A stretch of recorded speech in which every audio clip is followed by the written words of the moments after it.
स्वागत है आपका हमारे चैनल द क्लासिकल स्टोरीज में। आइए सुनते हैं मुंशी प्रेमचंद जी की लिखी कहानी बलिदान। तो चलिए शुरू करते हैं। बलिदान। मनुष्य की आर्थिक अवस्था का सबसे ज़्यादा असर उसके नाम पर पड़ता है। मौजे बेला के मंगरू ठाकुर बेला गांव का नाम है। मौजे बेला के मंगरू ठाकुर जब से कांस्टेबल हो गए हैं, इनका नाम मंगल सिंह हो गया है। अब उन्हें कोई मंगरू कहने का साहस नहीं करता। कल्लू अहिर ने जब से हल्के के थानेदार साहब से मित्रता कर ली है और गांव का मुखिया हो गया है, उसका नाम कालका दीन हो गया है। अब उसे कल्लू कहें तो आंखें लाल पीली करता है। इसी प्रकार हरकचंद कुर्मी अब हरखू हो गया है। आज से 20 साल पहले उसके यहाँ शक्कर बनती थी। कई हल की खेती होती थी और कारोबार खूब फैला हुआ था, लेकिन विदेशी शक्कर की आमदनी ने उसे मटिया मेल कर दिया।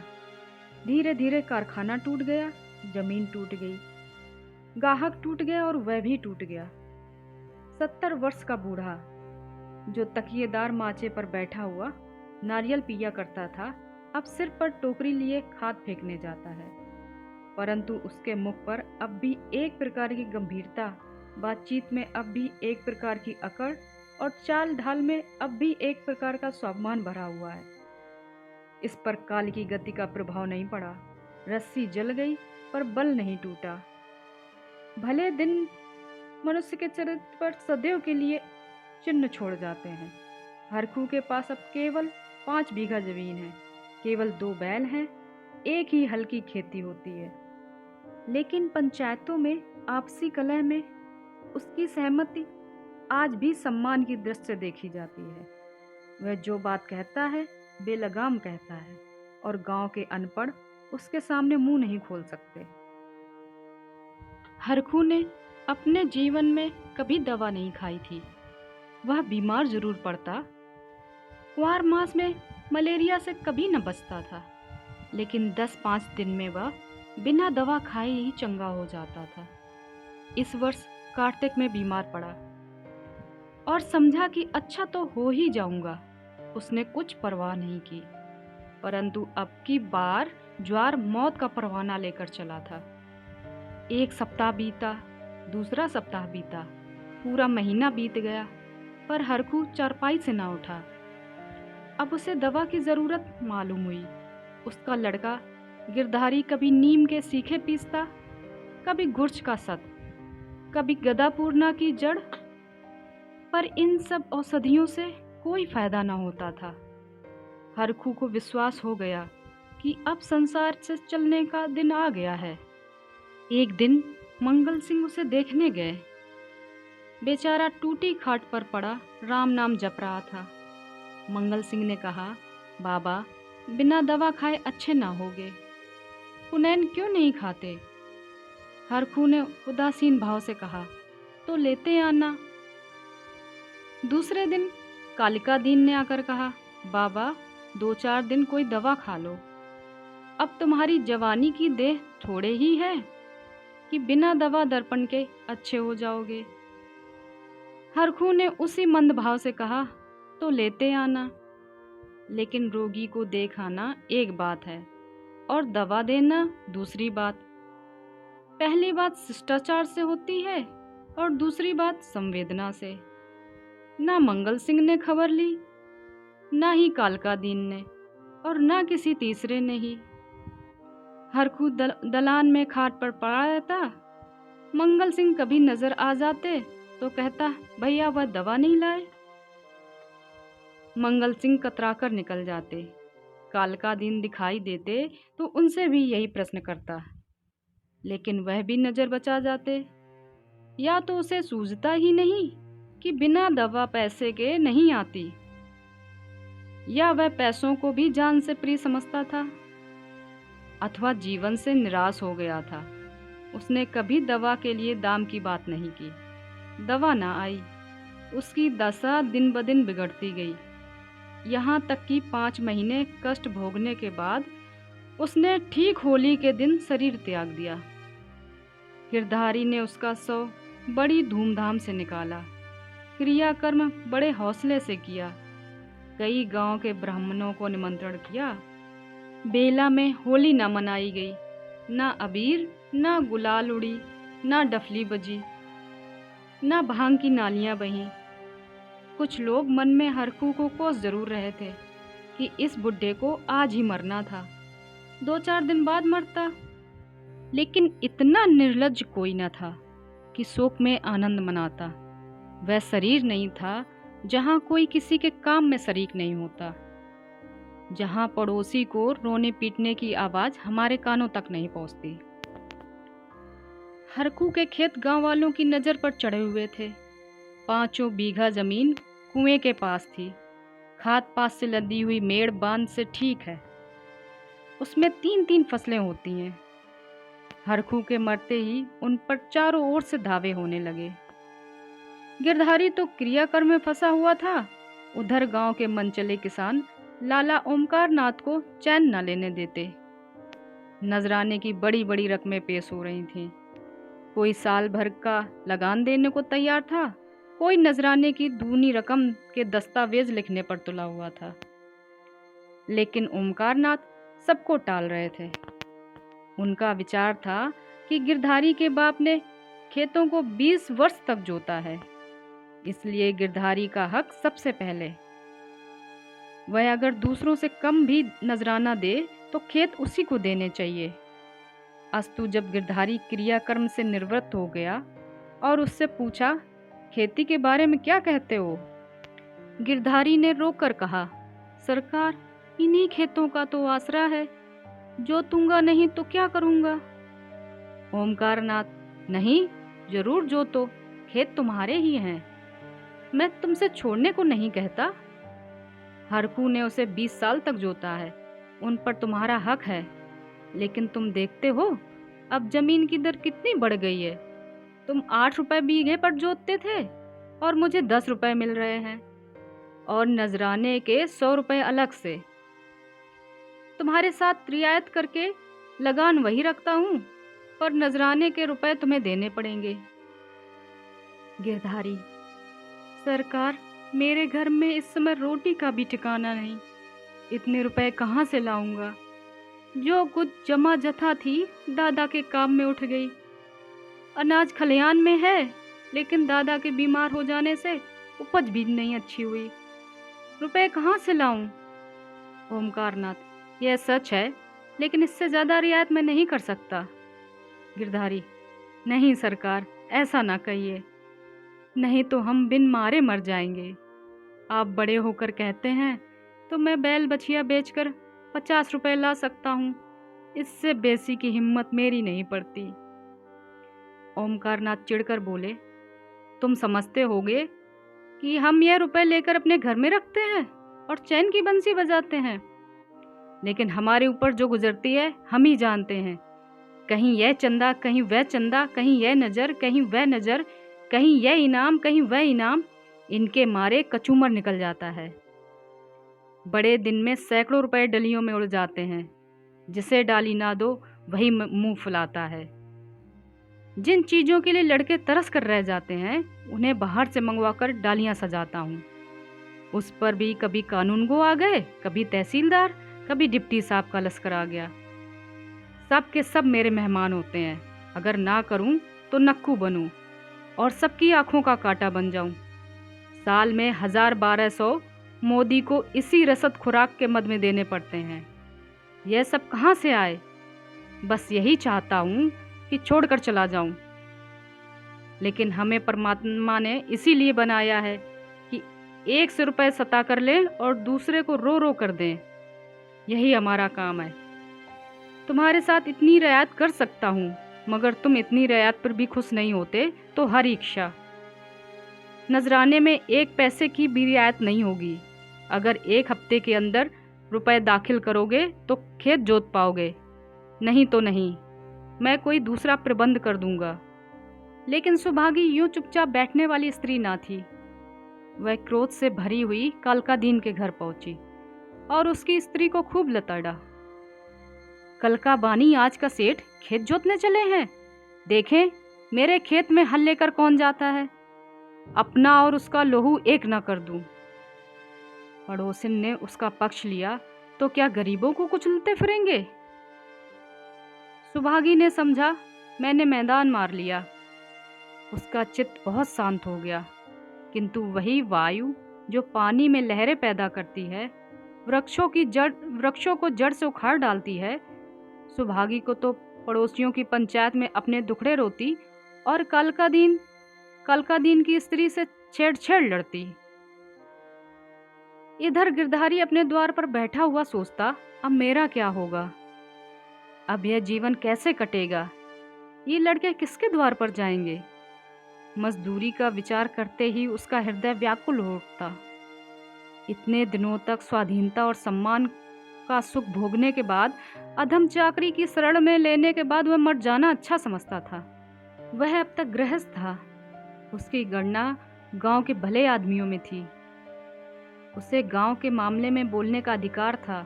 उसके घर में धन तो ना था, पर मान था। नाई, कुम्हार, पुरोहित, भाट, चौकीदार, ये सब उसका मुंह ताकते थे। अब यह मर्यादा कहाँ? अब कौन उसकी बात पूछेगा? कौन उसके द्वार आएगा? अब उसे किसी के बराबर बैठने का, किसी के बीच बोलने का हक नहीं रहा। अब उसे पेट के लिए दूसरों की गुलामी करनी पड़ेगी। अब पहर रात रहे, कौन बैल को नांद में लगाएगा? वह दिन अब कहाँ, जब गीत गा गा कर हल चलाता था, चोटी का पसीना एड़ी तक आता था, पर जरा भी थकावट ना आती थी। अपने लहलहाते हुए खेत को देखकर फूला ना समाता था। खलिहान में अनाज का ढेर सामने रखे हुए अपने आप को राजा समझता था। अब अनाज के टोकरे भर भर कर कौन लाएगा? अब खेती कहाँ, बखार कहाँ? यही सोचते सोचते गिरधारी की आंखों से आंसू की झड़ी लग जाती थी। गांव के 2-4 सज्जन जो कल का दिन से जलते थे, कभी कभी गिरधारी को तसल्ली देने आया करते थे, पर वह उनसे भी खुलकर ना बोलता। उसे मालूम होता था कि मैं सबकी नजरों में गिर गया हूँ। अगर कोई समझाता था कि तुमने क्रियाकर्म में व्यर्थ इतने रुपए उड़ा दिए, तो उसे बहुत दुख होता था। वह अपने उस काम पर जरा भी न पछताता। मेरे भाग में जो लिखा था वह होगा, पर दादा के ऋण से तो ऋण हो गया। उन्होंने अपनी जिंदगी में 4 लोगों को खिलाकर खाया, क्या मरने के पीछे उन्हें पिंड पानी को तरसाता? इसी प्रकार 3 महीने बीत गए और आषाढ़ आ पहुंचा। आकाश में घटाएं आईं, पानी गिरा, किसान हल जुए ठीक करने लगे। बढ़ई हलों की मरम्मत करने लगा। गिरधारी पागल की तरह कभी घर के भीतर जाता, कभी बाहर जाता। अपने हलों को निकाल देखता, इनकी मुठिया टूट गई है, इसकी फाल ढीली हो गई है, जुए में सैला नहीं है। देखते देखते वह एक क्षण को भूल गया। दौड़ता हुआ बढ़ई के यहाँ गया और बोला, रज्जू, मेरे हल भी बिगड़े हुए हैं, चलो बना दो। रज्जू ने उसकी ओर करुण भाव से देखा और अपना काम करने लगा। गिरधारी को होश आ गया, नींद से चौंक पड़ा। ग्लानि से उसका सिर झुक गया, आंखें भर आईं, चुपचाप घर चला आया। गांव में चारों ओर हलचल मची हुई थी। कोई सन के बीज खोजता फिरता, कोई जमींदार के चौपाल से धान के बीज लिए आता था। कहीं सलाह होती थी कि खेत में क्या बोना है। गिरधारी ये बातें सुनता और जलहीन मछली की तरह तड़पता रहता था। एक दिन संध्या के समय गिरधारी खड़ा अपने बैलों को खुजला रहा था कि मंगल सिंह आए और इधर उधर की बातें करके बोले, गोई को बांधकर कब तक खिलाओगे, निकाल क्यों नहीं देते? गिरधारी ने मलिन भाव से कहा, हाँ, कोई गाहक आए तो निकाल दूं। मंगल सिंह, एक गाहक तो हम ही हैं, हम ही को दे दो। गिरधारी अभी कुछ उत्तर न दे पाया था कि तुलसी बनिया आया और गरज कर बोला, गिरधारी, तुम्हें रुपए देने हैं कि नहीं? वैसे कहो, 3 महीने से हील हवाला करते चले आ रहे हो, अब कौन खेती करते हो कि तुम्हारी फसल की अगोरे बैठे रहें? गिरधारी ने दीनता से कहा, सा, जैसे इतने दिन माने हो, आज और मान जाओ, कल तुम्हारी एक एक कौड़ी चुका दूंगा। मंगल और तुलसी ने इशारों में बातें की। और तुलसी भुनभुनाता हुआ चला गया। तब गिरधारी लाल मंगल सिंह से बोला, तो मुझे ले लो, तो घर के घर ही में रह जाएं, कभी कभी आँख से देख लिया करूँगा। मंगल सिंह, मुझे अभी तो कोई काम नहीं है, लेकिन घर पर सलाह करूँगा। गिरधारी, मुझे तुलसी के रुपए देने हैं, नहीं तो खिलाने को तो मेरे पास भूसा है। मंगल सिंह, यह बड़ा बदमाश है, कहीं नालिश ना कर दे। सरल हृदय गिरधारी धमकी में आ गया। कार्य कुशल मंगल सिंह को सस्ता सौदा करने का अच्छा सुअवसर मिला। 80 रुपए की जोड़ी 60 रुपए में ठीक कर ली। गिरधारी ने अब तक बैलों को न जाने किस आशा से बांध कर खिलाया था। आज आशा का वह कल्पित सूत्र भी टूट गया। मंगल सिंह गिरधारी की खाट पर बैठे रुपए गिन रहे थे और गिरधारी बैलों के पास विषाद में नेत्रों से उनके मुंह की ओर ताक रहा था। आहा, ये मेरे खेतों के कमाने वाले, मेरे जीवन के आधार, मेरे अन्नदाता, मेरी मान मर्यादा की रक्षा करने वाले, जिनके लिए पहर रात से उठकर छाती काटता था, जिनके खली दाने की चिंता अपने खाने से ज़्यादा रहती थी, जिनके लिए सारा दिन हरियाली उखाड़ता था, ये मेरी आशा की 2 आँखें, मेरे इरादे के 2 तारे, मेरे अच्छे दिनों के निशान, मेरे 2 हाथ अब मुझसे विदा हो रहे हैं। मंगल सिंह ने रुपए गिनकर रख दिए और बैलों को ले चले। तब गिरधारी उनके कंधों पर सिर रखकर खूब फूट फूट रोया, जैसे कन्या मायके से विदा होते समय माँ बाप के पैरों को नहीं छोड़ती। उसी तरह गिरधारी उन बैलों को ना छोड़ता था।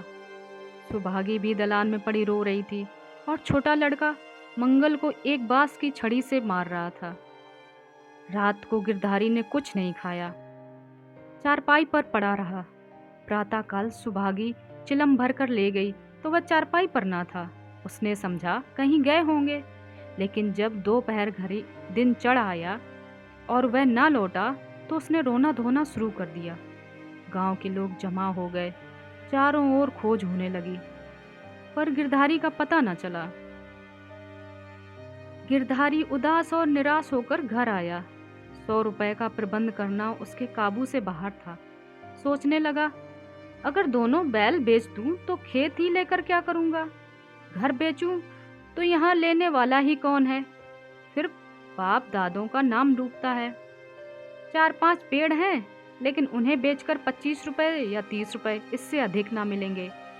उधार लूं तो कौन देता है, अभी बनिए के 50 रुपए सिर पर चढ़े हैं, वह 1 पैसा भी ना देगा। घर में गहने भी तो नहीं है, नहीं तो उन्हें ही बेच डालता।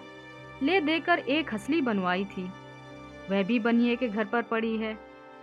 साल भर हो गया, छुड़ाने की नौबत ना आई, और गिरधारी और उसकी स्त्री शुभांगी दोनों ही इस चिंता में पड़े रहते, लेकिन कोई उपाय ना सूझता था। गिरधारी को खाना पीना अच्छा न लगता, रात को नींद भी नहीं आती।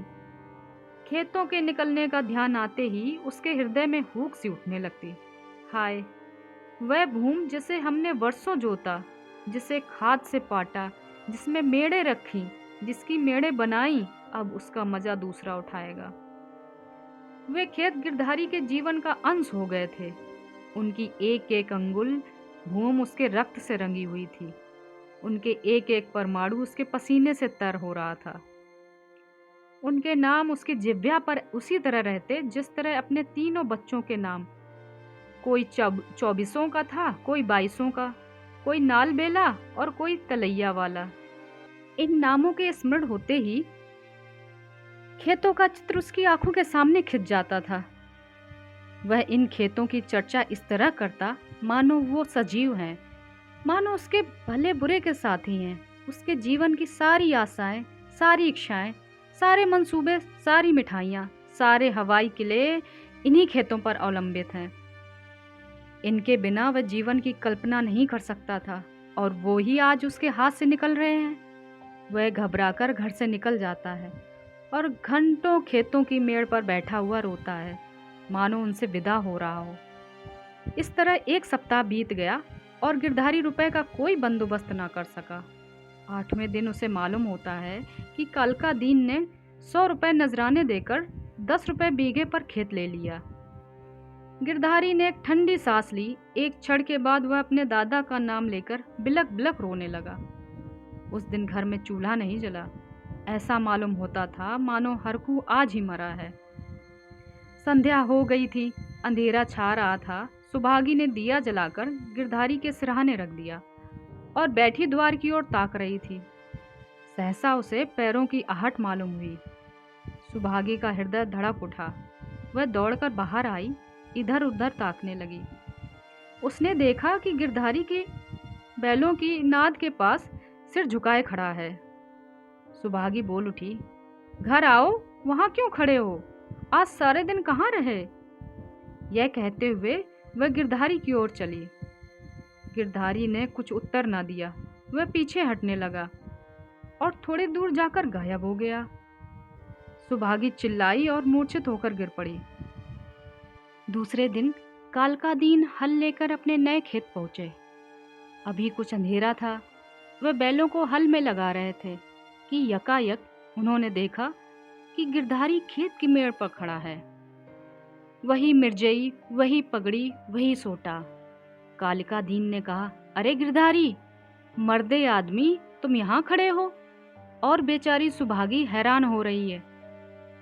कहाँ से आ रहे हो? यह कहते हुए बैलों को छोड़कर गिरधारी की ओर चले। गिरधारी पीछे हटने लगा और पीछे वाले कुएं में कूद पड़ा। कालकादीन ने चीख मारी और हल बैल वहीं छोड़कर भागा। सारे गांव में शोर मच गया। लोग नाना प्रकार की कल्पनाएं करने लगे। कालकादीन को गिरधारी वाले खेतों में जाने की अब हिम्मत न पड़ी। गिरधारी को गायब हुए 6 महीने बीत चुके हैं। उसका बड़ा लड़का अब एक ईंट के भट्टे पर काम करता है और 20 रुपए महीने घर लाता है। अब वह कमीज और अंग्रेजी जूता पहनता है। घर में दोनों जून की तरकारी पकती है और जौ के बदले गेहूं खाया जाता है। लेकिन गांव में उसका कुछ भी आदर नहीं। अब वह मजूर है। सुभागी अब पराए गांव में आए कुत्ते की बात दबकती फिरती रहती है। वह अब पंचायत में नहीं बैठती। अब वह मजूरन की माँ है। कालकादीन ने गिरधारी के खेतों से इस्तीफा दे दिया क्योंकि गिरधारी अभी तक अपने खेतों के चारों तरफ मड़राया करता है। अंधेरा होते ही वह मेड़ पर बैठ जाता है और कभी कभी रात को उधर से उसके रोने की आवाजें सुनाई देती हैं। वह किसी से बोलता नहीं, किसी को छेड़ता भी नहीं। उसे केवल अपने खेतों को देखकर संतोष मिलता है। दिया जलाने के बाद उधर का रास्ता बंद हो जाता है। लाला ओमकारनाथ बहुत चाहते हैं कि उस खेत को उठा दें, लेकिन गांव के लोग उन खेतों का नाम लेते डरते हैं। कहानी सुनने के लिए बहुत शुक्रिया। कहानी पसंद आई हो तो लाइक करें और चैनल को सब्सक्राइब करें। धन्यवाद।